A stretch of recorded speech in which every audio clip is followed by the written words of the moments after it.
Has the universe ever whispered to you in ways you could not explain, guiding you through shadows and into unexpected light?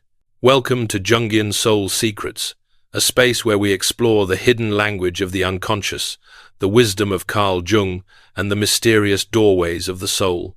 If you feel called to uncover the deeper meaning behind your struggles, your dreams, and your quiet longings, you are in the right place.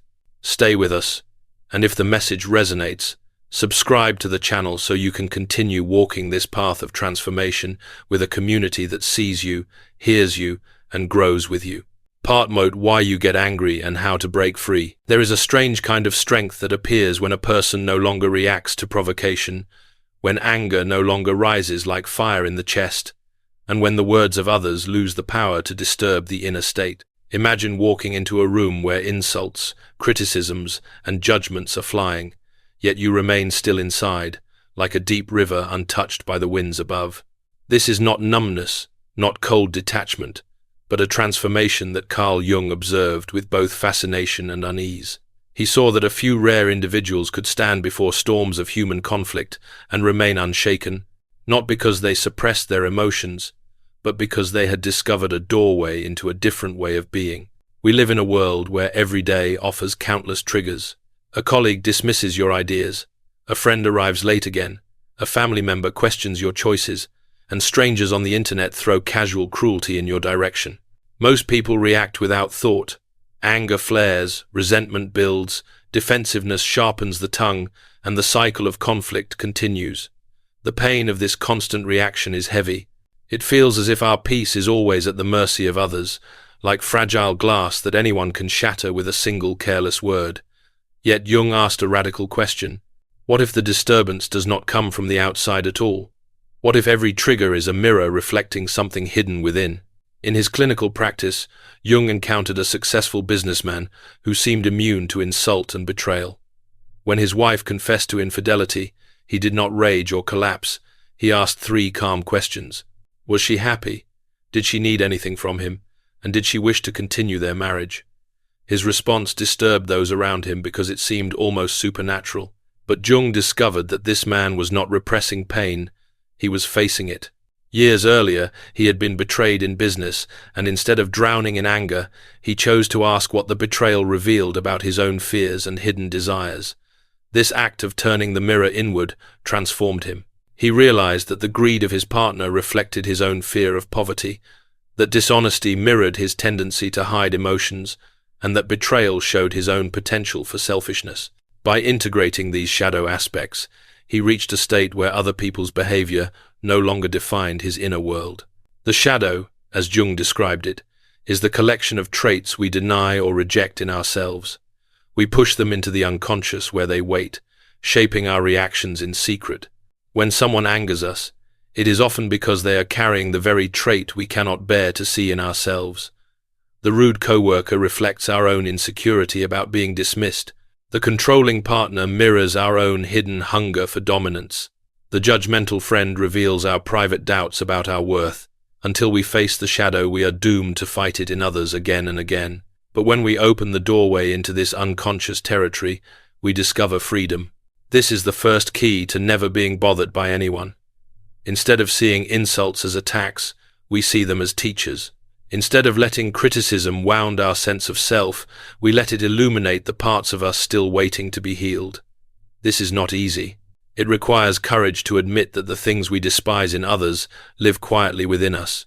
It requires humility to see that anger is not caused by the outside world, but by the clash between our conscious identity and our unconscious shadow.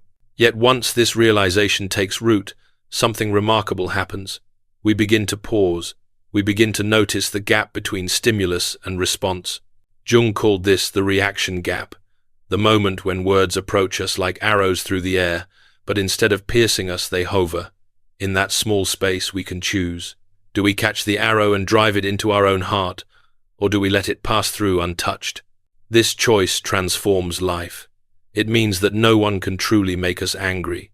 They can present their behavior, their projections, their wounds, but whether these become our wounds is up to us.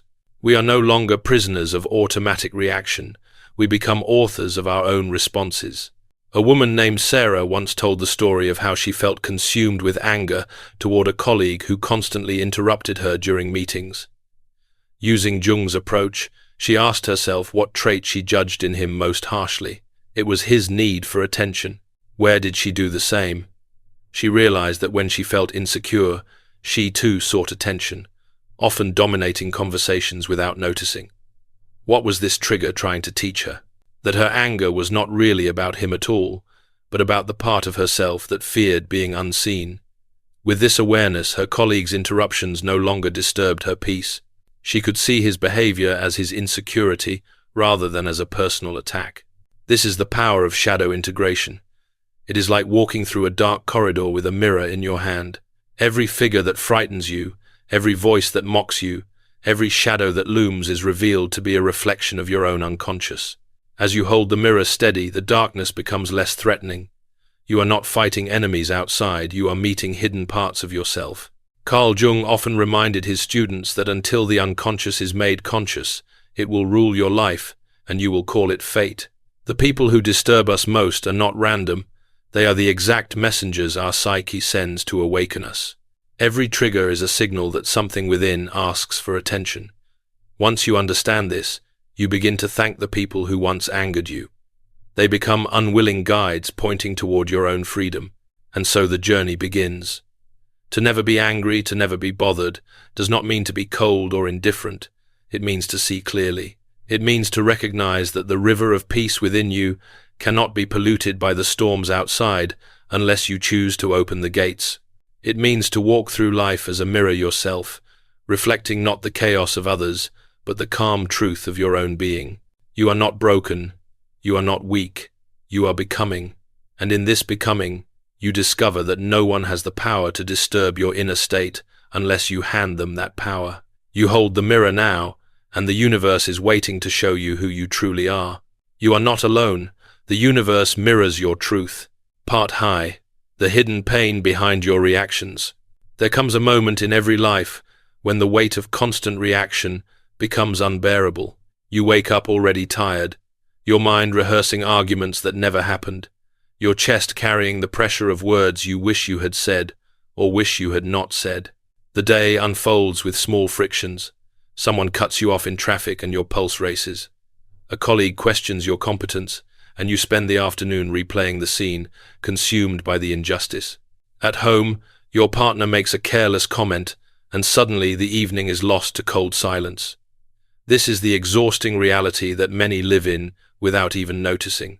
It is the belief that peace depends on the behavior of others.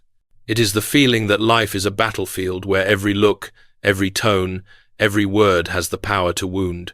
Carl Jung once observed that the greatest suffering of modern humanity is not external chaos, but the inability to stand still within oneself. He saw people constantly seeking validation, constantly defending their worth, constantly trying to control the uncontrollable world of other people's emotions. Like mirrors turned outward, they reflected only what others projected upon them. When praised, they felt inflated. When criticized, they felt deflated. Their identity rose and fell with the opinions of others. Jung warned that such a life is fragile because it places the center of being outside oneself. Whoever holds the mirror of your worth can shatter it at any moment. The shadow comes alive in this dynamic. The anger you feel toward the boss who dismisses you is not only about the boss. It is about your own unacknowledged fear of being inadequate. The resentment toward a partner who does not listen is not only about them.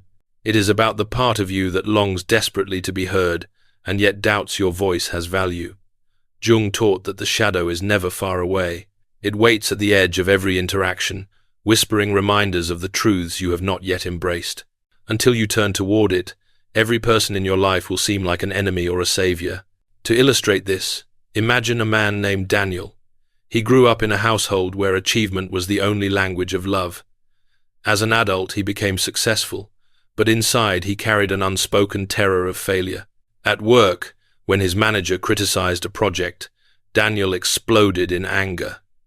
The words were unbearable because they touched the hidden wound of his childhood, the shadow he had buried. In truth, the criticism was minor, But Daniel's reaction was overwhelming because it was not about the present moment. It was about every unhealed moment of his past. This is how the unconscious controls the conscious life. We are not reacting to today, we are reacting to the echoes of yesterday. Jung offered a way forward through the metaphor of the doorway. Each time you are triggered, you stand at the threshold of a door. On one side is the familiar hallway of reactivity, where you lash out, withdraw, or collapse into shame. On the other side is a new space, where you pause, breathe, and step inward to ask what this moment is trying to teach you.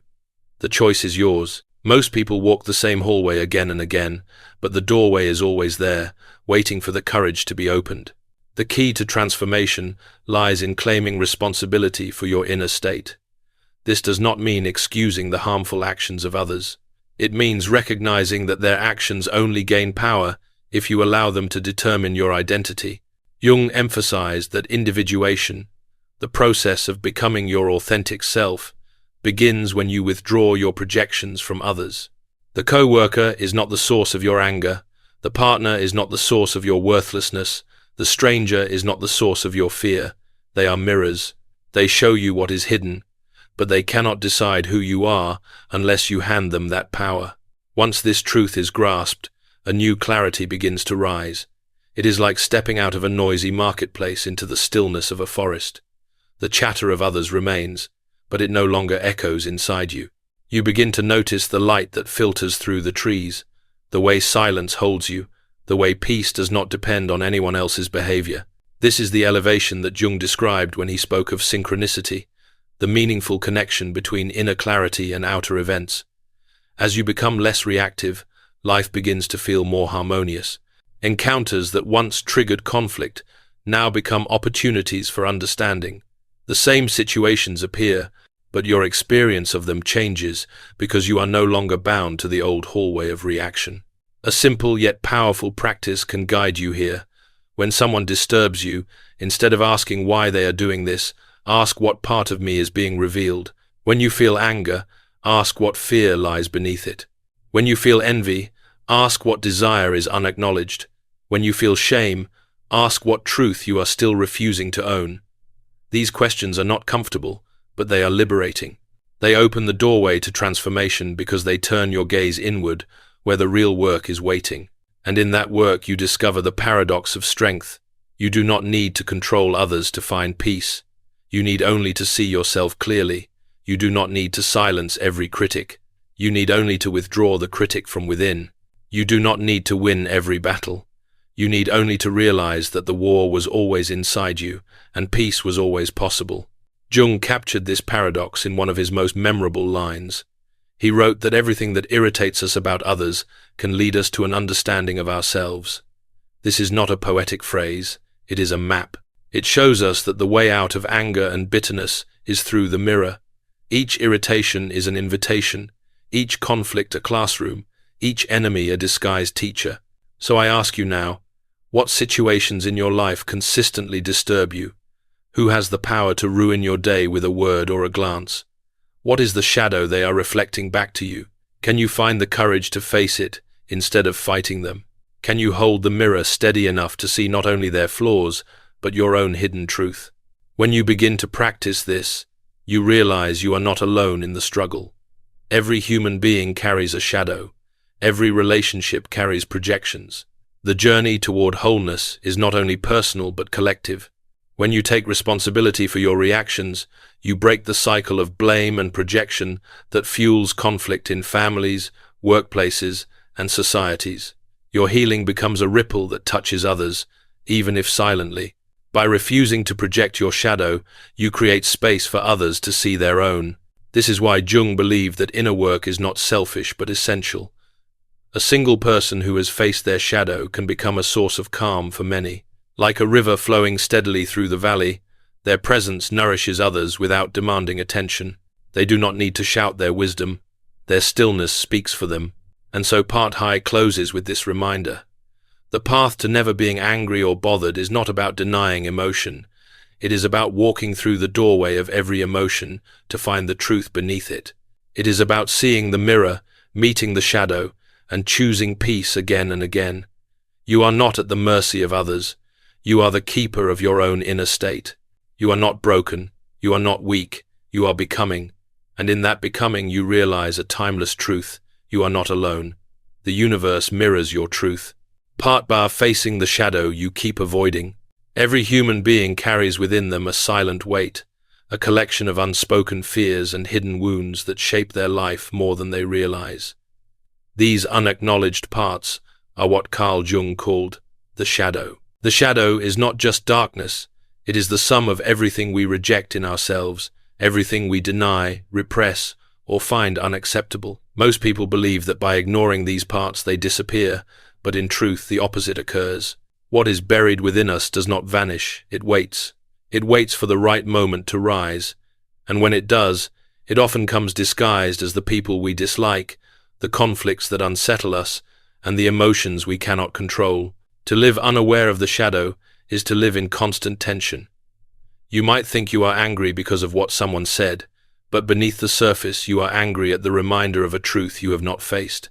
You may blame a friend for being selfish, but the sting lies in the recognition that you too have moments of selfishness you cannot accept. The shadow hides in plain sight, using others as mirrors to reveal what you have refused to see. This is why Jung insisted that confrontation with the shadow is the cornerstone of real transformation.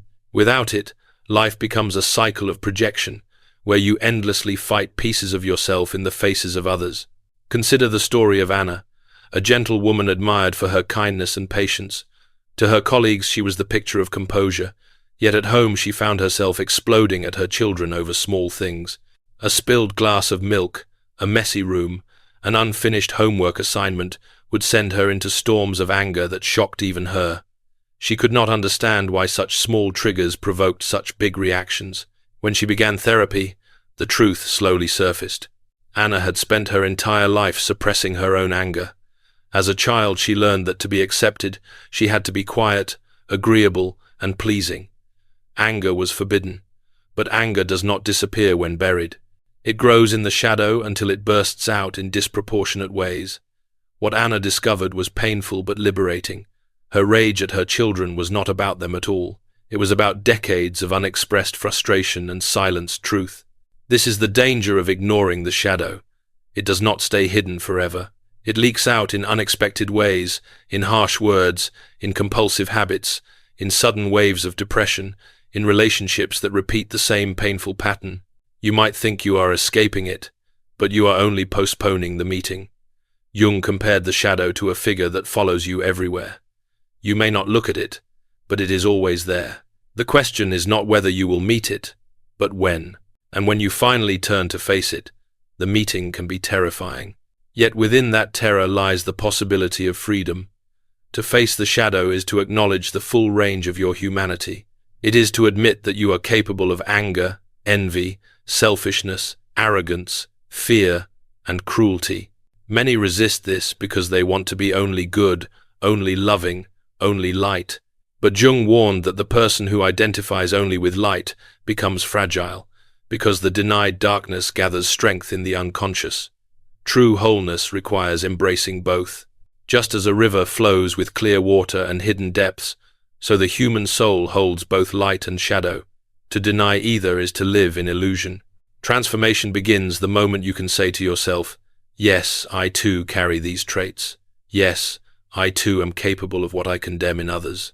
This does not mean you must act on these impulses. It means you stop pretending they do not exist. By bringing them into awareness, you remove their hidden power. What was once controlling you from the dark can now be integrated into the light of consciousness. This is the essence of shadow work. Carl Jung often used dreams to illustrate this process. Dreams frequently present figures that embody the shadow, strange characters that disturb or frighten us. A thief, a murderer, a betrayer, a stranger in the dark. Jung explained that these dream figures are not external enemies, but representations of parts of ourselves we have disowned. By dialoguing with them, by asking what they want to show us, we begin to understand the messages of the unconscious. The shadow is not trying to destroy us, it is trying to complete us. Imagine standing before a mirror that not only shows your face, but also reflects everything you try to hide. At first, the image is unbearable. You see flaws, wounds, desires, and fears you do not want to admit. But if you can hold the gaze, if you can stay with the reflection long enough, something changes. You realize that the parts you hated are not demons, but neglected children asking for recognition. The shadow is not your enemy. It is the doorway to authenticity. The process of integration does not happen in one step. It unfolds slowly. You begin by noticing when you are most triggered. You ask yourself, what quality in this person or situation disturbs me so much? Where do I carry that same quality, even if in small ways? What lesson might this be trying to teach me? Over time, you begin to recognize patterns. You see that the people who irritate you are often carrying the very traits you have not yet accepted in yourself. This awareness is painful, but it also brings power. It means that every conflict can become a classroom, every enemy a disguised teacher, every irritation a mirror guiding you home. And as you integrate, something shifts. You find yourself less reactive, less fragile, less dependent on others to define your worth. The insults that once cut deeply now feel like surface noise. The judgments that once haunted you now reveal more about the person judging than about you. The betrayals that once shattered your trust now illuminate the places within where you still need to trust yourself. This is not indifference. It is liberation. It is the discovery that peace comes not from controlling the world, but from knowing yourself. Jung wrote that the person who looks outside dreams, but the one who looks inside awakens. The shadow is the path inward. It is the part of you that demands to be seen, not so it can dominate, but so it can be healed. When you face it, you begin to awaken. You awaken to the truth that you are more than the image you present, more than the mask you wear, more than the roles you play. You are a whole being, light and darkness together, river and stone, mirror and shadow. So I ask you now, what parts of yourself do you find hardest to accept? Where do you see qualities in others that provoke strong emotions in you? Can you admit that these qualities live somewhere within you too? Can you hold the mirror steady enough to see yourself fully without flinching? This is the invitation of the shadow. It is not to shame you, but to free you. And when you take that invitation, when you step through the doorway of the shadow, you begin to walk in a new way. You are no longer pulled by the strings of unconscious fear. You are no longer trapped in endless cycles of projection. You are no longer at war with yourself. Instead, you move with clarity, with compassion, with strength that does not need to hide. You are not broken. You are not weak. You are becoming. And as you become whole, you discover a profound truth. You are not alone. The universe mirrors your truth. Part Bone, the psychology of the shadow mirror. Carl Jung often spoke of the unconscious as a vast ocean beneath the thin surface of our awareness. We live most of our lives on the shore, believing the horizon we see is all that exists, yet beneath lies a depth that shapes every thought, emotion, and choice. This hidden realm is not empty. It is filled with archetypes, memories, and the countless impressions of our past. Jung believed that until we learn to relate to this deeper world, we remain strangers to ourselves. To understand anger, to understand why other people disturb us, we must turn our attention not only to the conscious mind, but to the ocean beneath it. Most people drift through life guided unconsciously by what Jung called complexes. These are clusters of emotional energy, formed by experiences and reinforced by memory, that can suddenly seize control of us. Imagine a woman who appears calm and composed in daily life. Yet when her partner criticizes her cooking, she feels an overwhelming shame that seems larger than the moment itself. This is not about food. It is a complex rising from years of being told she was never good enough. In that instant, the unconscious takes the wheel. She reacts, not to the present, but to the accumulated weight of the past. Jung compared this to being possessed by a spirit. The complex speaks through you, acts through you, until you reclaim awareness and step back into the present. This possession is why people feel powerless against their reactions. They say, "I could not help it, I just exploded." Jung understood that such explosions are the result of unconscious content surging into consciousness. But he also discovered a way to transform this dynamic. By observing the reaction rather than becoming it, you begin to create space between the unconscious and the conscious. This space, though small at first, is the beginning of freedom. Jung called it the emergence of the self, the deeper center of being that can hold both light and shadow without collapsing into either. To explain this, Jung often used the metaphor of light and darkness. The ego is like a candle in the night, small and flickering, convinced that what it illuminates is the whole world. The unconscious is the surrounding night, vast and full of unseen shapes. When we resist the darkness, the candle feels fragile, and every gust of wind threatens to extinguish it. But when we turn toward the darkness, when we invite it in, the light grows stronger. It is no longer a fragile flame, but part of a larger fire that can withstand storms. Integration does not mean destroying the shadow. It means expanding the light so that the shadow is no longer frightening. Consider the story of Michael, a man who found himself constantly jealous of his friend's success. Whenever someone shared good news, he felt a bitter envy rising within him. At first, he blamed them for showing off, but eventually he realized the truth. His envy was a mirror of his own neglected ambitions.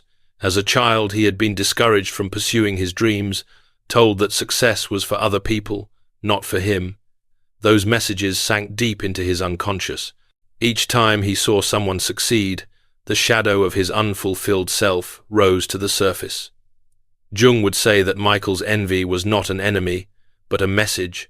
It was the unconscious calling him to reclaim the part of himself he had abandoned. This is the knowledge that Jung left us. The unconscious is not a prison but a guide.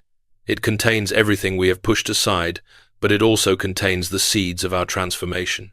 When you feel disturbed by someone else, it is often the unconscious trying to speak to you. Their actions stir what is buried in you, forcing it to rise. Instead of resenting them, you can turn inward and ask, what is this showing me about myself? What part of my history is being touched? What desire or fear have I not yet owned? These questions open the doorway to integration. When you step through that doorway, you discover a new relationship to yourself. You are no longer a victim of moods that come and go like storms. You begin to see the patterns beneath them. You notice that anger often hides fear, that envy hides desire, that shame hides longing for acceptance. And as you see these patterns, you gain the ability to choose. You are no longer swept away by the river of the unconscious. You learn to step into the river, to feel its current, and to swim with awareness rather than being pulled under. Elevation comes from this awareness. It is the moment when you realize that what once terrified you is now your teacher. The unconscious does not need to be feared. It is part of you, and by knowing it, you become whole. Jung described individuation as the process of becoming the person you are meant to be, not by rejecting your darkness but by weaving it into your light. This is not perfection. It is authenticity. It is standing before the mirror and saying, I am all of this, and it is enough. One of Jung's most powerful statements was that until you make the unconscious conscious, it will direct your life, and you will call it fate. Think of how many times you have said, this always happens to me. Why do I keep attracting the same people? Why do I fall into the same patterns? These are not coincidences. They are the unconscious, guiding you toward what needs to be healed. Life repeats its lessons until you learn them. The people who disturb you most are often carrying the very lesson you are refusing to face. So I ask you now, what patterns repeat in your life? Where do you feel trapped by fate? Who do you find yourself blaming again and again? Can you look at those situations as messages from your unconscious? Can you step through the doorway rather than walking the same hallway of reaction? The answers may frighten you, but they will also set you free. When you begin to see this, your perspective on others shifts. Instead of enemies, you see mirrors. Instead of obstacles, you see teachers. Instead of fate, you see patterns waiting to be broken. And in this shift, you find a peace that cannot be shaken. No one can truly bother you because you understand that their behavior is about them, while your reaction is about you. You are not defined by what happens outside. You are defined by the way you choose to meet it. The collective awakening begins when more people take this path.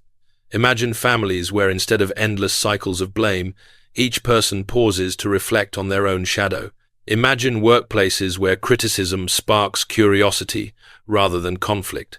Imagine societies where projection is replaced by self-examination. This is not a distant dream. It begins with each person who chooses to step through the doorway into themselves. As we close this part, remember the river, the mirror, the light, and the doorway. They are not abstract images, they are living metaphors for your inner life. The river is the unconscious flowing within you. The mirror is every person who reflects your hidden truth. The light is your awareness that grows stronger each time you face the darkness. The doorway is the choice you have in every moment to either repeat old patterns or step into transformation. You are not broken. You are not weak. You are becoming. And as you walk deeper into yourself, remember this truth. You are not alone. The universe mirrors your truth. Part num, authenticity, the key to your transformation. Every journey into the soul reaches a point where knowledge is not enough. You may understand the shadow. You may recognize the mirror in others. You may even see the doorway of choice before you. Yet still, you find yourself reacting. Still, you feel the old patterns pulling you back into anger and defensiveness. Jung reminded us that insight must become practice. Transformation does not happen in the mind alone. It requires action, not outwardly against others, but inwardly as a daily discipline of choosing yourself. The transformation key lies in authenticity.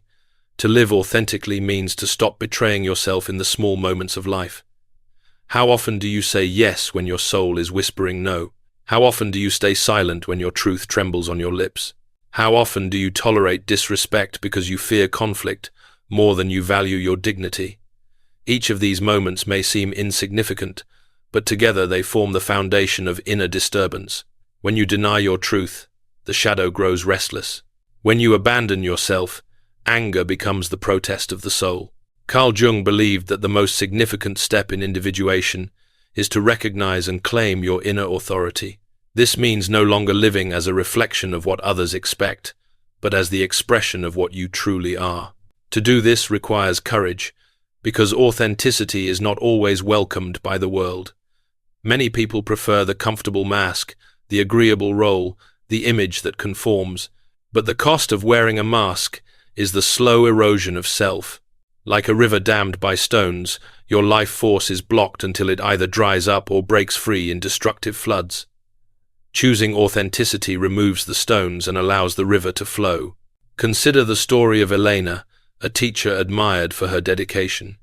She poured herself into her work, staying late, sacrificing weekends, saying yes to every request. Her colleagues praised her, but inside she felt empty. At home she was irritable and exhausted, unable to connect with her own children. When she began reflecting on Jung's teachings, she realized that her exhaustion was not from work itself, but from betraying her own boundaries. She had learned to define her worth by pleasing others, and in doing so she abandoned her authentic needs for rest, creativity, and joy. The turning point came when she dared to say no to extra work and yes to her own well-being. At first she felt guilty, but soon she noticed a new vitality rising in her. She was no longer resentful because she was no longer betraying herself. Authenticity is the key that unlocks the transformation from reaction to response. When you know who you are and live by that truth, the judgments of others lose their power. When you honor your boundaries, anger is no longer your only defense. When you speak your truth with compassion, silence no longer poisons your relationships. Jung described this as aligning with the self, the deeper center of identity that integrates the conscious and the unconscious. To live from the self is to live from wholeness, and from wholeness comes peace. But transformation is not a single decision. It is a practice, a discipline, a way of walking through life. Each day you will be tested. Someone will challenge your worth. Someone will provoke your anger. Someone will try to make you doubt yourself. In those moments you hold the key. You can react from the old self, repeating the cycles of projection, or you can respond from the authentic self, breaking the pattern and stepping into freedom. Each choice builds strength. Each choice integrates shadow into light. Each choice opens the doorway wider. It is important to understand that authenticity does not mean selfishness or disregard for others. It means living in alignment with truth. When you live authentically, you naturally create healthier relationships, because you no longer demand from others what you have denied in yourself. You no longer need constant validation, because you validate your own worth. You no longer project your unacknowledged fears, because you face them directly. Authenticity is not the abandonment of responsibility, it is the embrace of the deepest responsibility, the responsibility to be who you truly are. Jung often said that the privilege of a lifetime is to become who you truly are. This privilege is not given, it is claimed. And it is claimed through the courage to face discomfort, to disappoint expectations, to risk vulnerability. Many resist this path because it feels dangerous, but the greater danger is to remain asleep in a life that is not your own. To awaken is to choose authenticity again and again, until it becomes natural, until it becomes the only way you know how to live. A powerful metaphor for this is the doorway once more. Imagine that every inauthentic choice is a door that leads into a room without windows, a room where the air grows stale and the walls close in. You may feel safe there, but you are suffocating slowly. Authenticity is the door that opens to the outside, where the air is fresh, the light is real, and the horizon stretches wide. It may feel risky to step out, but it is the only way to breathe fully, to live fully. So I ask you, where in your life are you betraying yourself? Where are you saying yes when you mean no? Where are you hiding your truth out of fear of rejection? Can you imagine what it would feel like to honor yourself, even in small ways, even in moments that no one else sees? Can you picture the relief of no longer carrying the burden of pretending? When you begin to live authentically, the universe seems to respond. This is the principle of synchronicity that Jung described. Meaningful coincidences arise, doors open, encounters align. It is as if the river of life flows more easily because you are no longer damming it with denial. You feel guided, not because fate has changed, but because you have changed. Your inner clarity mirrors itself in the outer world. This is the elevation that follows transformation. From a place of authenticity, peace is no longer fragile. It does not shatter at every insult. It does not collapse under every disappointment. Peace becomes steady, rooted in truth, sustained by the knowledge that you are living in alignment with yourself. The mirror of others may still show shadows, but you are not shaken because you recognize them as reflections, not definitions. And as you live in this way, you expand the circle of transformation. Your authenticity gives permission for others to be authentic. Your courage inspires courage. Your presence becomes a reminder that peace is possible, that wholeness is real, that life does not need to be a performance, but can be a true expression of the soul. In this way, your personal journey becomes a gift to the community, a ripple that touches lives beyond your own. Remember, transformation is not about becoming perfect. It is about becoming real. It is about choosing yourself in moments where it would be easier to abandon yourself. It is about walking through the doorway again and again until you no longer fear what lies on the other side. This is the work. This is the privilege. This is the freedom. You are not broken. You are not weak. You are becoming. And in the becoming, you discover that you are never alone. The universe mirrors your truth. Part Sao, rising above, the freedom of emotional immunity. There is a moment in the journey of self-discovery when the weight of old wounds begins to lift, and for the first time you catch a glimpse of what it means to be free. Carl Jung often described this as the stage of elevation, the rising of the soul after the descent into shadow. It is not the absence of darkness, but the discovery that darkness no longer has the power to control you. It is the moment when you realize that peace is not something given by the world, but something awakened within you. Elevation begins with clarity. When you look into the mirror of life and see reflections without judgment, you begin to separate yourself from the chaos of others. You hear criticism and no longer mistake it for a verdict on your worth. You witness anger and no longer assume it is directed at your identity. You see betrayal and no longer collapse under its weight because you understand it as a reflection of another person's shadow, not your own truth. This clarity is like stepping onto a mountaintop after years of wandering in the valley. The air is thinner, the view is wider, and what once felt overwhelming now appears small from above. But clarity alone is not enough. Elevation is also about liberation. Jung discovered that when a person integrates the shadow, they begin to experience life differently.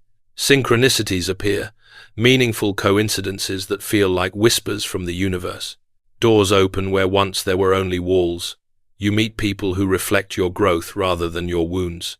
It is as if the river of life carries you more gently because you are no longer swimming against yourself. Liberation is not escaping pain. It is releasing the belief that pain defines you. Take the example of David, a man who once carried deep resentment toward his father. Every interaction was a battlefield, every word an old wound reopened. When David began shadow work, he realized that much of his anger was not truly about his father, but about his own fear of never being enough. Slowly he confronted that fear, faced the inner child who had longed for approval, and embraced him with compassion. One day, during a conversation, his father criticized him as usual, but something was different. Instead of reacting with anger, David felt calm. He could see the criticism as a reflection of his father's own insecurities, not as a statement about his worth. In that moment, David experienced liberation. The words still came, but they passed through him like wind through an open doorway. Elevation also brings a sense of expansion. You begin to see that your healing is not only for yourself. Every step you take toward authenticity radiates outward. When you stop projecting anger, the cycle of conflict in your family begins to break. When you stop collapsing under shame, you give permission for others to stand taller. When you stop defending your worth, you show others that worth does not need to be defended, only lived. Jung believed that the individuation of one person contributes to the collective awakening of humanity. The more individuals who embrace their shadow and rise into authenticity, the more the world itself transforms.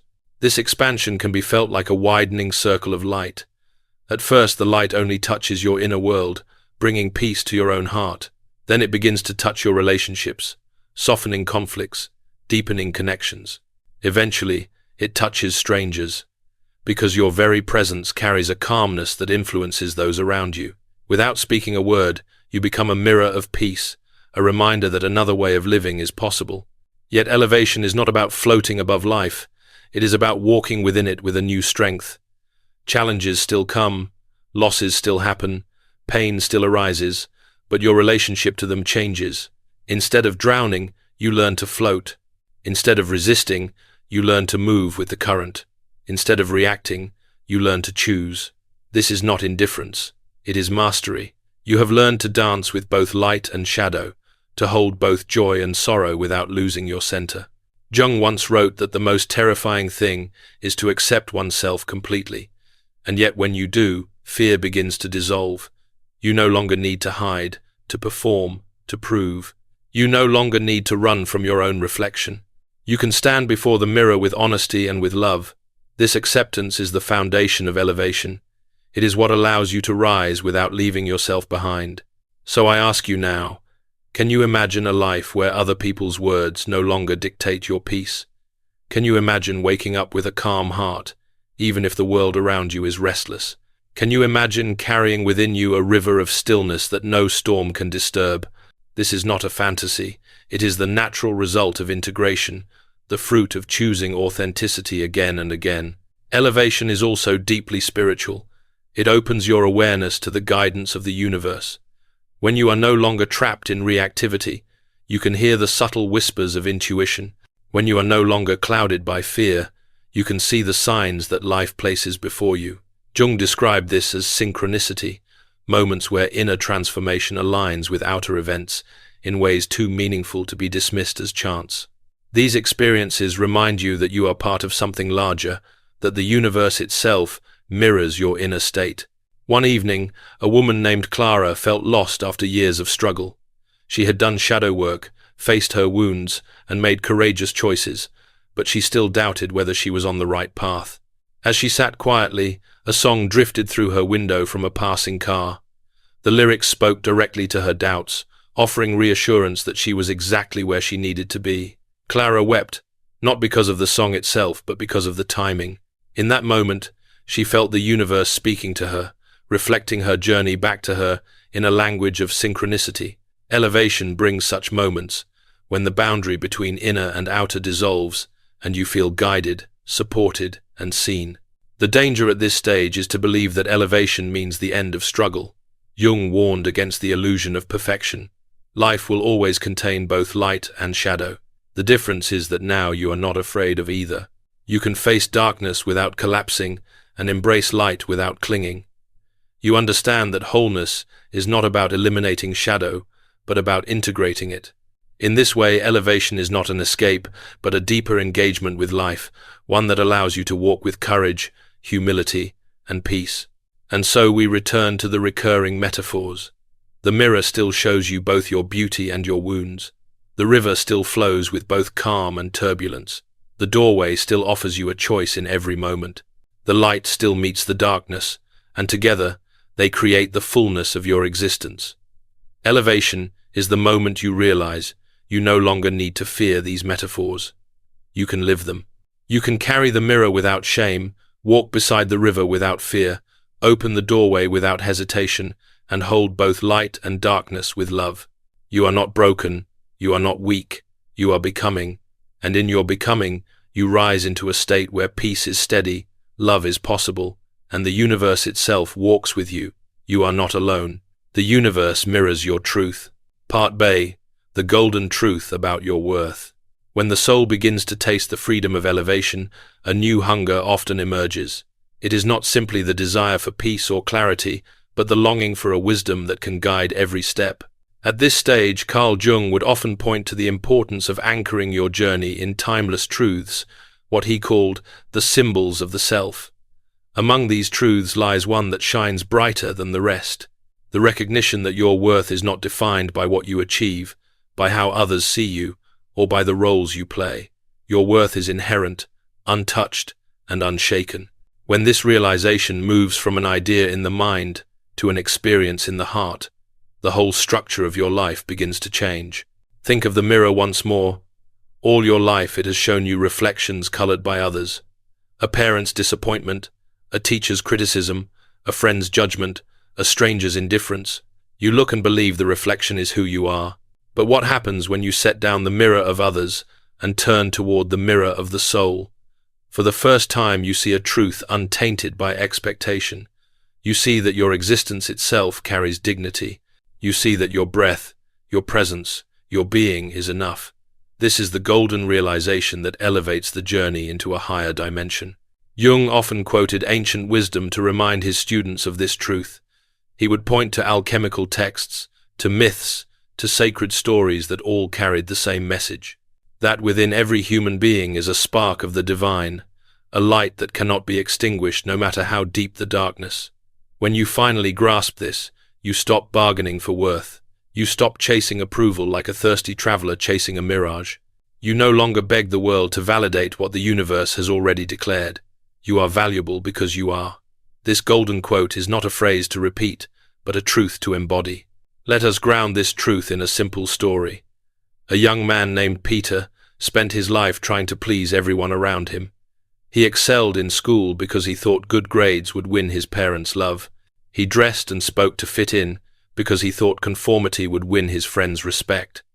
He chose a career he did not love because he thought success would prove his value.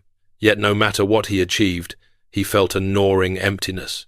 When he discovered Jung's writings, one line pierced him like lightning. The acceptance of oneself is the essence of the whole moral problem and the epitome of a whole outlook on life. For the first time he realized that he had been searching for worth outside when it had always been inside. That evening he wrote in his journal, "I am enough, even if no one claps." That sentence became his turning point. Slowly he began to live from it, and slowly the emptiness began to fill. When you anchor your life in this golden truth, reflection becomes liberation rather than condemnation.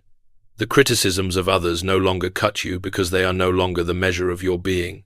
The compliments of others no longer inflate you because they are no longer your only source of affirmation.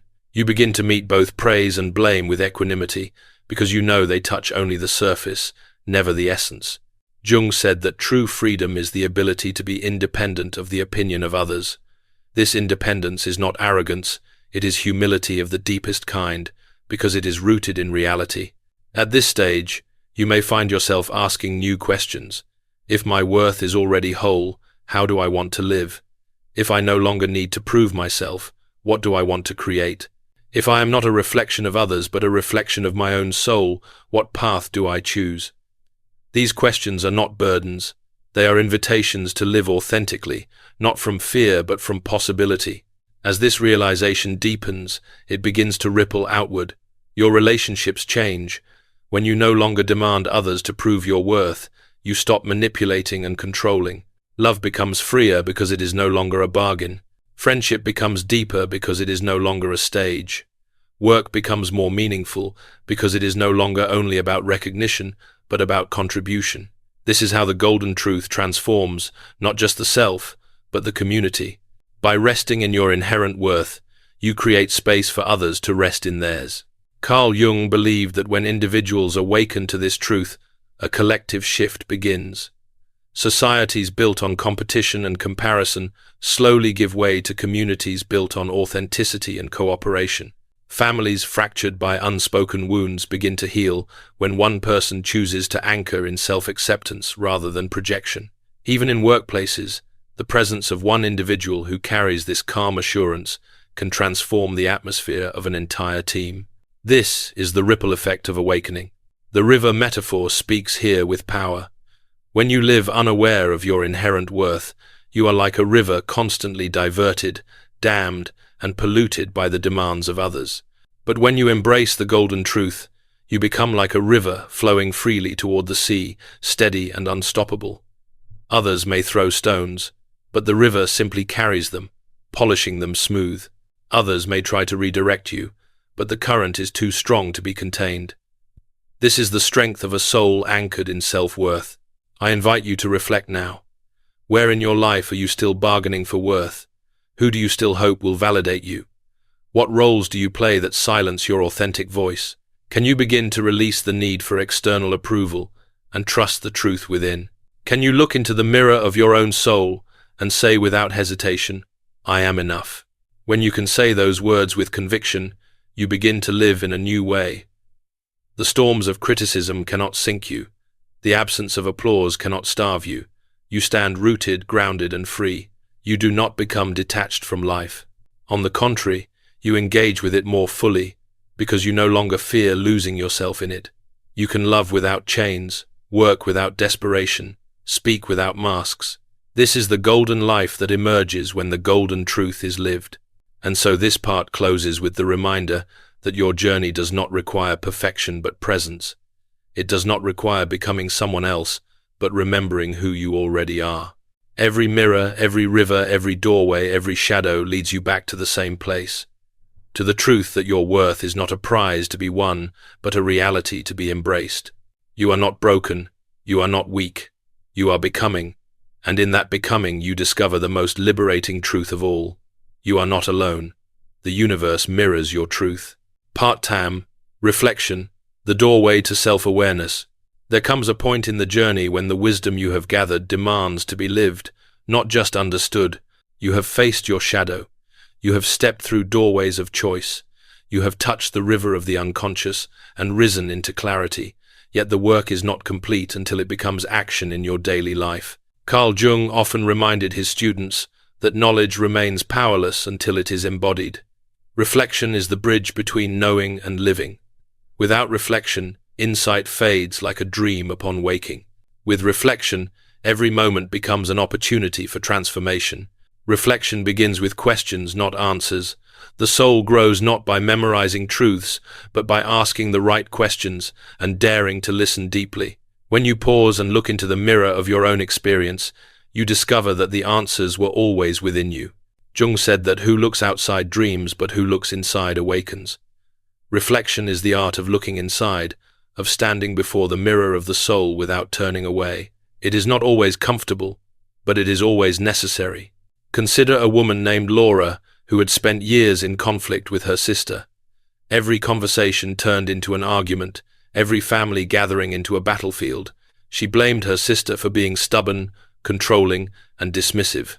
Yet, when she finally turned inward and asked the reflective question, "What part of me is being shown here?" she realized something surprising. Her sister's stubbornness mirrored her own unwillingness to forgive. Her controlling nature mirrored Laura's own need to dominate in subtle ways. Her dismissive tone mirrored Laura's habit of dismissing her own emotions.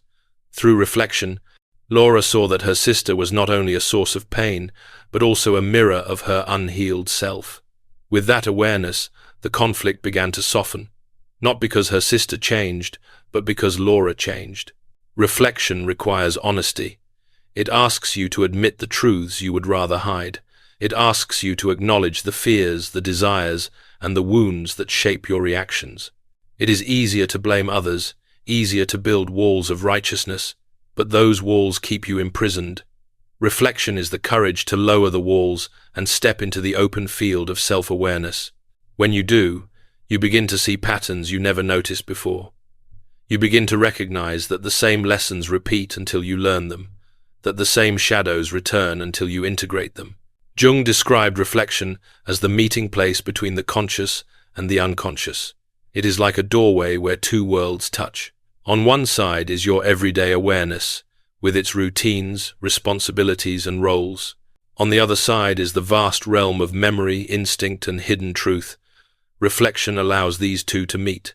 It is the act of standing at the threshold, listening to both voices, and weaving them into a single harmony. Without reflection, you live divided. With reflection, you live whole. Imagine sitting beside a river at dusk. The water is calm, and in its surface you see your reflection. At first, you see only your face, the mask you present to the world. But as you keep looking, you notice more. You see the shadows beneath your eyes, the longing in your gaze, the weight carried in your posture. Reflection works the same way. It begins at the surface but invites you deeper. If you are willing to look, you will see not only who you appear to be, but who you truly are. The gift of reflection is that it transforms pain into wisdom. Without reflection, suffering feels meaningless, a burden you carry without end. With reflection, suffering becomes a teacher. You begin to ask, what is this pain trying to show me? What lesson is hidden in this disappointment? What strength is waiting to be born in this struggle? Jung believed that the soul uses suffering to call us inward. Reflection answers that call, turning wounds into doorways and losses into rivers of growth. A man named Samuel once shared how he transformed his life through reflection. After losing his job, he spent months in bitterness, blaming the economy, his boss, and even fate itself. Nothing changed until one evening he sat alone and asked, "What is this loss teaching me about myself?" Slowly the answer came. He realized that for years he had stayed in a career that did not align with his true gifts. The loss was painful, but it was also an invitation to rediscover his purpose. With reflection, he turned what seemed like failure into the beginning of a new path.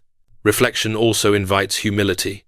When you look deeply into yourself, you realize that you are not only light, but also shadow, not only wisdom, but also ignorance. This realization does not diminish you, it grounds you. It reminds you that growth is a lifelong journey, that no one has finished learning. In this humility lies compassion, both for yourself and for others. When you know your own shadows, you can forgive the shadows of others. When you know your own struggles, you can walk gently with those still finding their way. So I ask you now, what questions are you avoiding? Where do you refuse to look in the mirror? What truths are waiting for you in the silence of reflection? Can you create space each day to pause, to breathe, to listen? Can you allow yourself to be guided not by reaction, but by awareness? Reflection does not need to be complicated. It can be as simple as a few quiet minutes at the end of the day, asking yourself what disturbed me today and why. What gave me peace today, and what does that reveal about my soul? What patterns am I repeating, and what do they ask me to learn? Over time, these small practices accumulate into profound change. They build the muscle of awareness, the habit of choosing the doorway of growth instead of the hallway of repetition. The beauty of reflection is that it is always available. You do not need special tools, only willingness. The mirror of the soul is always before you, waiting for your gaze. And when you dare to look, you find that the universe is looking back, reflecting your truth, guiding you through synchronicities, reminding you that you are never alone. As Jung often said, until you make the unconscious conscious, it will direct your life, and you will call it fate. Reflection is how you make it conscious. It is how you reclaim authorship of your story. It is how you transform from a victim of life to a participant in its unfolding. And so this part closes with the reminder that reflection is not a luxury but a necessity. Without it, you remain trapped in cycles of reaction. With it, you discover freedom, clarity, and peace. The mirror, the shadow, the river, the doorway, all converge in the practice of reflection, They remind you that every moment is a chance to awaken, every challenge a chance to see more clearly, every choice a chance to become more whole. You are not broken, you are not weak, you are becoming, and in the quiet power of reflection, you discover this enduring truth. You are not alone. The universe mirrors your truth. Part Chin, your healing expands the world. As the journey deepens, a profound realization begins to unfold. The inner work you have done was never only for yourself. Every time you confront your shadow, every time you step through the doorway of choice, every time you choose authenticity instead of pretense, you are not only liberating your own soul but also expanding the consciousness of the world around you. Carl Jung believed that the individual psyche is inseparably linked to the collective psyche. What you heal in yourself ripples outward, influencing families, communities, and even entire cultures. Individuation is never an isolated path. It is always both personal and collective. Think for a moment of how many conflicts in the world are fueled by projection. Nations fight because they see in the other what they cannot face in themselves. Families fracture because each member blames the other for the pain they carry within. Friendships dissolve because unacknowledged shadows are mirrored back and mistaken for betrayal. Now imagine what happens when one person in that dynamic chooses to stop projecting and instead looks inward. The cycle begins to shift. Tension softens. Space for dialogue opens. The ripple begins. You may think your inner work is small, but its effects extend far beyond what you can see. Consider the story of Miriam, a mother of 3, who carried deep anger from her childhood. For years she repeated the same harsh patterns she had learned, shouting at her children when they made mistakes, controlling them out of fear they might fail. One day, in a moment of clarity, she asked herself the reflective question Jung often posed: what is this reaction teaching me about myself? She realized that her anger at her children's mistakes mirrored her own hidden shame of not being perfect. Slowly, she began to integrate this shadow, to accept her own humanity. As she did, her tone with her children changed. She listened more, controlled less, and gave them space to grow. The ripple spread. Her children began to trust her more deeply, the home became calmer, and even her husband softened in response. By healing her own shadow, Miriam began to transform her entire family system. This is how community expansion works. It does not begin with grand speeches or sweeping reforms. It begins in the quiet courage of one person choosing to live authentically. Jung saw this clearly. He wrote that the world hangs by a thin thread, and that thread is the human psyche. When individuals are unconscious, the world is unstable. When individuals awaken, the world steadies. Every act of self-awareness contributes to the balance of the whole. The mirror once again serves as a powerful metaphor. When you stand before others as a mirror of peace instead of a mirror of projection, you change the dynamics of interaction. If someone shouts and you do not return the shout but respond with calm, you interrupt the cycle of escalation. If someone judges you and you do not collapse into shame but stand rooted in self-worth, you model a different way of being. Others may not change immediately, but the seed is planted. You have shown them another possibility. Jung also spoke of the archetype of the wounded healer, the one who transforms personal wounds into medicine for others. Your shadow, once integrated, becomes a gift. Your story of struggle becomes a source of guidance for those who still suffer. This does not mean you must be perfect before you can help. On the contrary, it is your honesty about imperfection that allows others to trust you. When you speak from a place of authenticity, your words carry a resonance that no mask could achieve. The community expands not because you teach from above, but because you share from within. Imagine the river again. At first it is a small stream within you, flowing quietly as you heal. But as it grows, it joins other streams, becoming part of a larger current. That current nourishes valleys, supports villages, and shapes landscapes. In the same way, your individual growth joins the collective current of awakening. Each act of courage, each moment of reflection, each choice of authenticity adds strength to the river. Together, these rivers become the force that shapes a new world. Let us not underestimate the responsibility this carries. To do inner work is to accept your role in the collective. Every time you resist projection, you resist adding fuel to the fire of conflict. Every time you face your shadow, you lessen the burden of unconsciousness in the world. Every time you choose love over fear, you strengthen the field of compassion that humanity desperately needs. Jung understood that global change begins not in parliaments or battlefields, but in the depths of the human heart. So I ask you now, where in your life can you allow your growth to ripple outward? Who around you needs the calm that you are cultivating? What cycles in your family, your workplace, your community can you begin to interrupt simply by refusing to repeat them? Can you see that your healing is not selfish but sacred? That your authenticity is not only for you but for all who encounter you? When you carry this awareness, every encounter becomes meaningful. The stranger you smile at on the street may carry that light into their own day. The compassion you show in conflict may soften someone else's hardened heart. The boundaries you uphold may inspire another to protect their dignity. You may never see the full effects, but they exist. Like ripples in water, they extend far beyond the initial touch. Jung called this the process of individuation contributing to the collective unconscious. As more people awaken, the archetypal field of humanity shifts. Old patterns of violence, oppression, and fear lose their grip as new patterns of authenticity, compassion, and courage emerge. This is not idealism. It is the practical reality of psychology.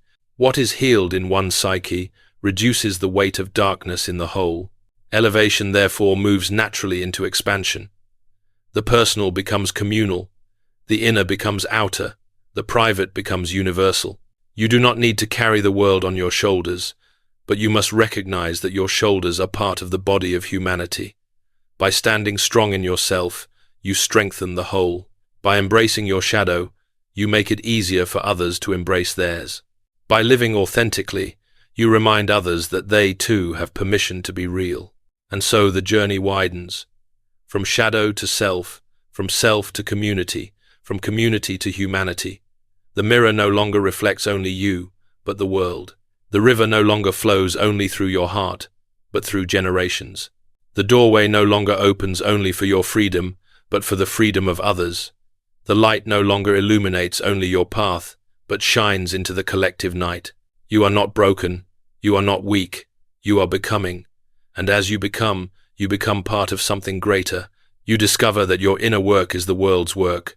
Your healing is the world's healing. Your peace is the world's peace. Partner integration, becoming whole and free. Every journey eventually comes to its closing chapter, not as an end, but as a threshold into a new beginning. The work of confronting the shadow, of stepping through the doorway of choice, of walking by the river of the unconscious, and of holding the mirror steady, has led you here. This is the moment of integration, when all that has been discovered and practiced comes together into a lived truth. Carl Jung described this as the realization of the self, the deeper center of identity that embraces both the conscious and the unconscious, both the light and the shadow. It is the place where you no longer fear who you are, no longer depend on others to define you, and no longer seek escape from your own reflection. It is the place of wholeness. To reach wholeness does not mean to reach perfection. On the contrary, it means to accept imperfection with grace. It means to know that the shadow will always exist, but it no longer controls you. It means to recognize that anger, envy, and fear may still arise, but you no longer mistake them for your essence. They are visitors, not rulers. You are the house, and the house remains steady. Jung believed that this kind of integration is what gives life its deepest meaning. Without it, we are tossed by every storm. With it, we walk with clarity, dignity, and peace. Integration also brings a profound humility. You realize that every person you meet is carrying a shadow of their own. Just as you once mistook your projections for truth, so too are they wrestling with theirs. Instead of judgment, you begin to feel compassion. You see that their anger, their criticism, their cruelty are not reflections of your worth but expressions of their pain. This does not mean you accept mistreatment. It means you stand rooted in your own truth while offering understanding. You hold boundaries without hatred. You walk away without resentment. You forgive without forgetting. This balance is the hallmark of integration. To illustrate this, imagine the story of Thomas, a man who spent years caught in cycles of conflict with his colleagues. Every disagreement became a battle. every slight an injury. After years of inner work inspired by Jung's teachings, he reached a new state. In one meeting, a colleague insulted his proposal in front of everyone. The old Thomas would have defended himself fiercely, sparking another round of hostility. But the integrated Thomas simply paused, took a breath, and responded with calm clarity. He saw the insult for what it was, a projection of the colleague's own insecurity, and he chose not to carry it into himself. The room fell silent, not because he won the argument, but because he refused to fight at all. His presence spoke louder than words. That is integration in action.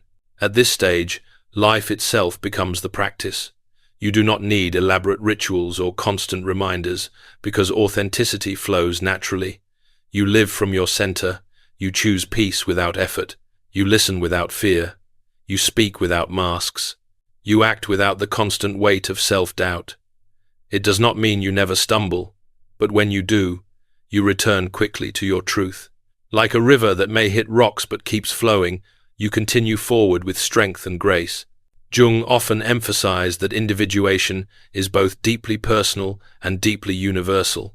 When you live in alignment with your authentic self, you are not only fulfilling your own destiny, but also contributing to the unfolding of humanity's destiny. Your integration strengthens the collective. Your wholeness ripples into the world. The community expansion we spoke of earlier reaches its full expression here. You are not isolated in your growth. You are part of a vast movement of souls awakening, one by one, to their truth. This realization brings gratitude. Gratitude for the struggles that once felt unbearable, because they became teachers. Gratitude for the people who once triggered you, because they became mirrors. Gratitude for the shadows that once terrified you, because they revealed your hidden strengths. Gratitude even for the pain, because it forced you to seek the doorway that led to freedom.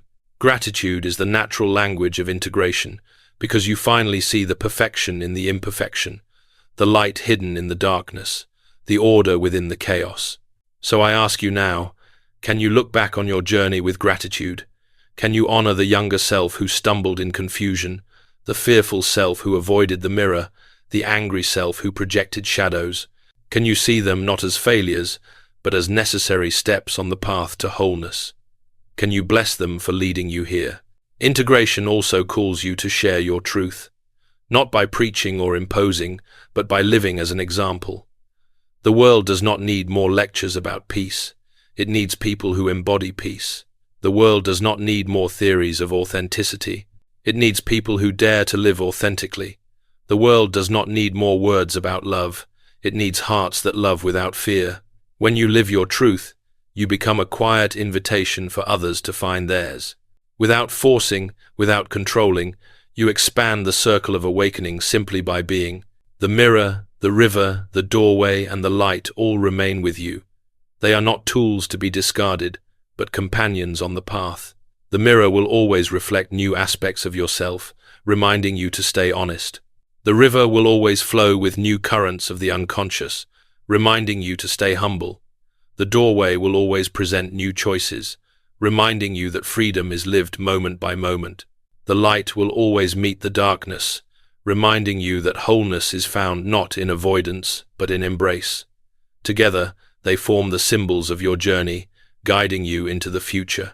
Carl Jung once said that the most terrifying and yet most liberating act is to accept oneself fully.